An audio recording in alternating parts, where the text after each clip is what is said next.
Hi friends, welcome to Tamil பாரம்பரியங்கள் channel. இது வந்து நம்ம வீட்டு பொங்கல் வீலாக் தான். என்ன செலிப்ரேட் பண்ணோம் அப்படிங்கிற ஒரு ஷார்ட் வீடியோ.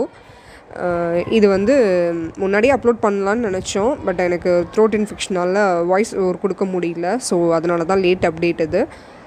இதில் வந்து இந்த கோலம் வந்து நான் ஆல்ரெடி பொங்கல் கோலம், நகரத்தார் பொங்கல் கோலம்னு ஒரு 2 இயர்ஸ் பிஃபோர் நம்ம சேனல்லே அப்லோட் பண்ணியிருக்கேன். நான் அது லிங்க் வந்து டிஸ்கிரிப்ஷன் பாக்ஸில் தரேன், பாருங்கள். ஸோ எவ்ரி பொங்கலுக்கு வந்து நாங்கள் இந்த கோலம் போட்டுட்டு இது மேலே தான் அடுப்புலாம் வச்சு பொங்கல் வைப்போம். ஸோ இது ஒரு பாரம்பரியமான கோலம்னு கூட சொல்லலாம் நகரத்தார் இதில். இது வந்து பொங்கு பானையிலெல்லாம் நாள் நைட்டே கோலம் போட்டு ரெடி பண்ணி வச்சுருவோம். இது வந்து நான் ஒன்று மட்டும்தான் போட்டு காமிச்சேன், மீதி எல்லாம் மீனு தான் போட்டால். அப்புறம் வந்து விளக்கு சட்டினும் அது ஒன்று வைப்போம். அதாவது ஒரு ஃபேமிலிக்கு வந்து 2 பொங்கல் பானை, ஒரு விளக்கு சட்டி தான் கணக்கு. அதாவது 2 பொங்கல் பானைன்னா ஒரு வெள்ளை பொங்கல், ஒரு சக்கரை பொங்கல். நாங்கள் 2 ஃபேமிலி, எங்கள் மாமனார் ஃபேமிலிக்கும் எங்களுக்கும் சேர்த்து வச்சனால ஒத்தப்படையில் வைக்கணுன்றதுனால 3 வச்சோம். நாங்கள் 4 வைக்கக்கூடாதுன்னு சொல்லுவாங்க, அதனால் 3 வச்சோம். 2 சக்கரை பொங்கல், ஒரு வெள்ளை பொங்கல். இது எல்லாமே வந்து இது வந்து முறம் சொலகு வந்து இதில் தான் நாங்கள் படையல் எடுத்து கொண்டு போவோம். ஸோ அதுக்காக தான் அதுலேயும் கோலம் போட்டு வச்சுருக்கோம். இது மஞ்சள் கொத்தெல்லாம் அடுத்த நாள் காலையில் இது பொங்கல் பானையில் கட்டி எல்லாமே ரெடி பண்ணி வச்சுருவாங்க.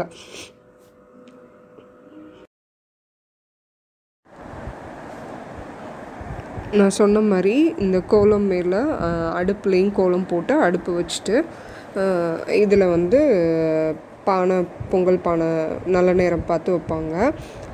இது வந்து சங்கு எதுக்குன்னா, எல்லா ஃபங்க்ஷனுக்குமே அந்த சங்கு ஊதி தான் ஆரம்பிப்போம். ஒரு ஒத்தப்படையில் ஊதுவாங்க 3 தடவை அந்த மாதிரி. ஒவ்வொரு தடவையும் பானை வைக்கும்போதும், பால் பொங்கும்போதும், படையல் போடும்போதும் அந்த சங்கு வந்து கண்டிப்பாக ஊதுவாங்க.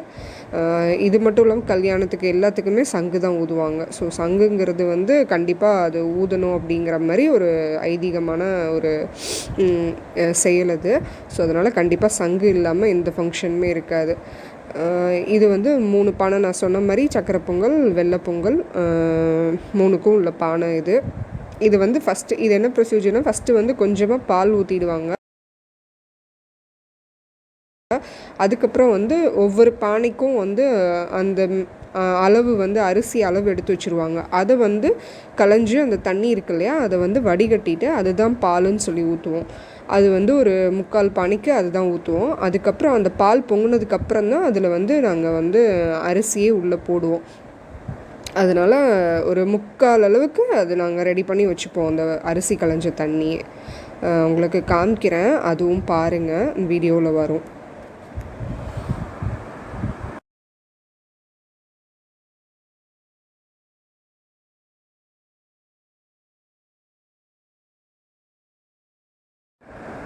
இது வந்து நான் சொன்ன மாதிரி அந்த 3/4 பானைக்கு இருக்கு இல்லையா, இது வந்து பொங்கி வரும். இப்போ பொங்கி வந்ததுக்கப்புறம் அரிசியை வந்து உள்ளே போட்டுட்டு அதுக்கப்புறம் இந்த அதிகமாக இருக்க தண்ணியை வந்து வெளியில் எடுத்துருவோம். பச்சரிசி இல்லையா, அதனால் கொஞ்சம் வேகிறதுக்கு டைம் எடுக்கும். அதே மாதிரி தண்ணியும் நிறையா இழுக்கும். ஸோ அதனால் பத்தலைன்னா அந்த எடுத்து வச்ச தண்ணி இருக்கு இல்லையா, அதையே நாங்கள் வந்து திரும்பி கொஞ்சம் ஊற்றிட்டு அந்த அரிசியை வந்து ஃபுல்லாக வேக வச்சு எடுத்துருவோம்.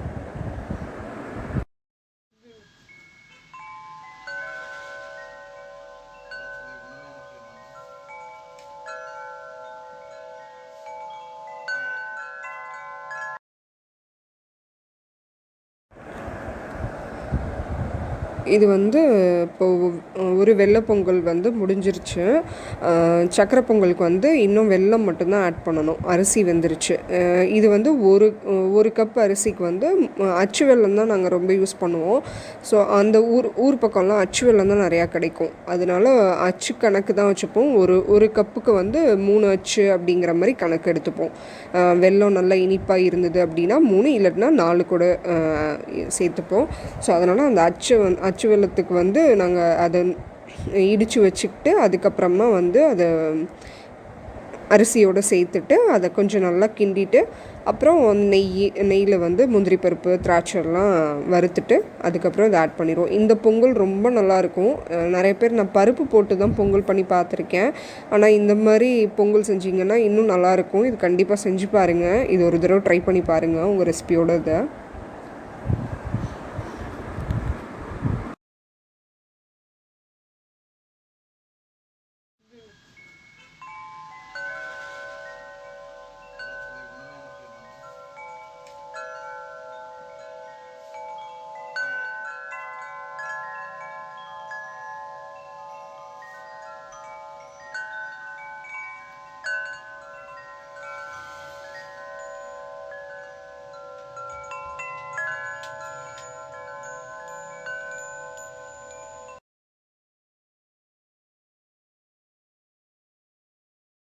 நான் வந்து ஆல்ரெடி சொன்னேன் இல்லையா, நடுவீட்டு கோலம்னா அது இதுதான். பூஜை அறையில் சாமிக்கிட்ட கீழே போடுறது. இது போட்டு இந்த இடத்துல தான் விளக்கு சட்டி வைப்போம். நான் சொன்ன மாதிரி இதில் கரும்பு, அந்த மஞ்சப்பூ இலை, அப்புறம் வந்து பிள்ளையார், ஒரு பிள்ளையார் இருக்கும், குட்டி பிள்ளையார், விளக்கு, இதுதான் உள்ளே இருக்கும். இது வந்து சாமி கும்பிடும்போது அந்த விளக்கை ஏற்றி வைப்பாங்க. ஸோ அது விளக்கு வந்து உள்ளே எரிஞ்சிட்டே இருக்கும் அந்த இதில் விளக்கு சட்டியில். ஸோ இதுதான் வந்து இதோட ப்ரொசீஜர். விளக்கு சட்டியில் என்னென்ன இருக்கும் அப்படிங்கிறது இதுதான். இதுக்கப்புறமா படையல் போட்டுட்டு சாமி கும்பிட்றது தான் பாக்கி. பொங்கல் வந்து 3 பொங்கலுமே முடிஞ்சிருச்சு.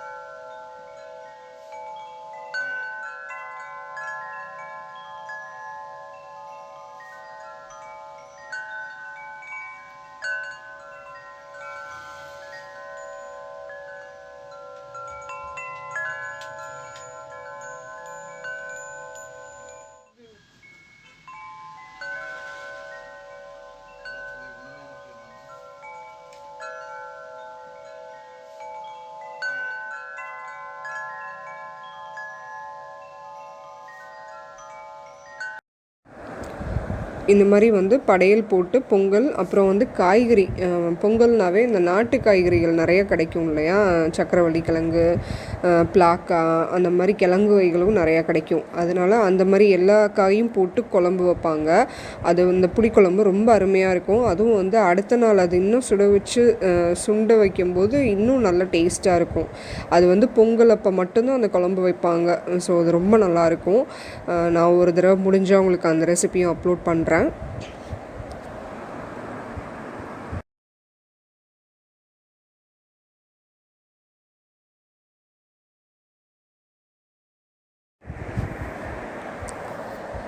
நான் சொன்ன மாதிரி காய் எல்லாமே வந்து படையல் வச்சுட்டு அந்த இடத்துல பொங்கல் வச்ச இடத்துலையும் சாமி கும்பிட்டுட்டு அதை வந்து உள்ள சாமி ரூம்லேயும் எடுத்துகிட்டு போயிட்டு அங்கேயும் வச்சு ஒரு தடவை படையல் போட்ட மாதிரி சாமி கும்பிடுவோம்.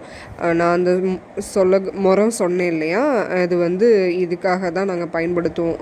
அந்த இலையை வந்து எடுத்துகிட்டு போகிறதுக்கு 2 பேராக அதை எடுத்துகிட்டு போவோம் அது பிடிச்சி. ஸோ இதுக்காக தான் அந்த கோலம் போட்டு ரெடி பண்ணி வச்சுருந்தோம்.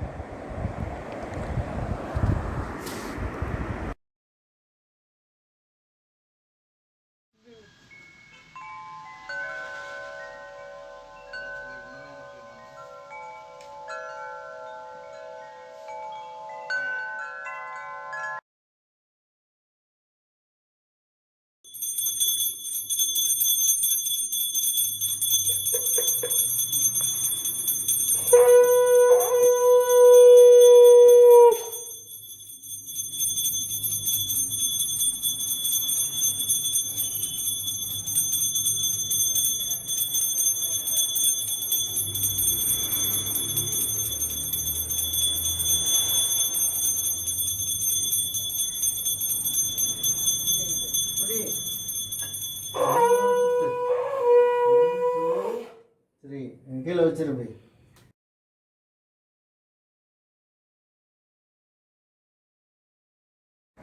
இந்த விளக்கு வந்து ஏற்றிட்டு ஆரத்தி எடுத்துகிட்டு திரும்ப வந்து அந்த விளக்கு சட்டியில் உள்ளே வச்சுருவாங்க. அது வந்து அதுவாகவே குளிர்ந்துடும். நாங்கள் குளிர் வைக்க மாட்டோம். எரியிற வரைக்கும் எரியும் அது. அதுக்குள்ளே நான் சொன்ன மாதிரி கரும்பு, தேங்காய், சாமி கும்பிட்டப்புறம் தேங்காய் உடச்சிட்டு அந்த தேங்காயும் உள்ளே வச்சுருவாங்க. இதுதான் அதுக்குள்ளே இருக்கும். இது வந்து உடனே எடுக்க மாட்டோம். அடுத்த நாள் இல்லை நல்ல நேரம் பார்த்தா அந்த மாதிரி தான் எடுப்போம். இதே மாதிரி தான் மாட்டுப் பொங்கலுக்கும் வந்து ஒரு பானை மட்டும் வச்சு பொங்கல் வைப்போம். வெள்ளை பொங்கல் வச்சுட்டு அதை வந்து காக்காய்க்கு மாடுக்கெல்லாம் படைச்சிட்டு கொடுத்துருவோம். ரொம்ப ஈஸியாக செய்கிற மாதிரி இருக்கும். ஆனால் வந்து நிறையா ஒரு செலிப்ரேஷன் மோட்க்கு வந்தால் நிறையா ப்ராசஸ் இருக்க மாதிரி இருக்கும் பொங்கல் செலிப்ரேஷன். ஸோ எங்களுக்கு ரொம்ப பிடிச்ச ஃபெஸ்டிவல் பொங்கல். ரொம்ப நல்லாயிருக்கும், ஜாலியாகவும் இருக்கும். ஸோ இந்த வீடியோ உங்களுக்கு பிடிச்சதுன்னா கண்டிப்பாக தமிழ் பாரம்பரியங்கள் சேனலுக்கு சப்ஸ்கிரைப் பண்ணுங்கள். மறக்காமல் உங்கள் ஃப்ரெண்ட்ஸுக்கும் எங்களோட சேனல் லிங்க்கெல்லாம் ஷேர் பண்ணுங்கள். டிஸ்கிரிப்ஷன் பாக்ஸில் லிங்க் கொடுத்துருக்கேன். நீங்களும் பாருங்கள், உங்கள் ஃப்ரெண்ட்ஸுக்கும் ஷேர் பண்ணுங்கள். Thanks for watching. Bye.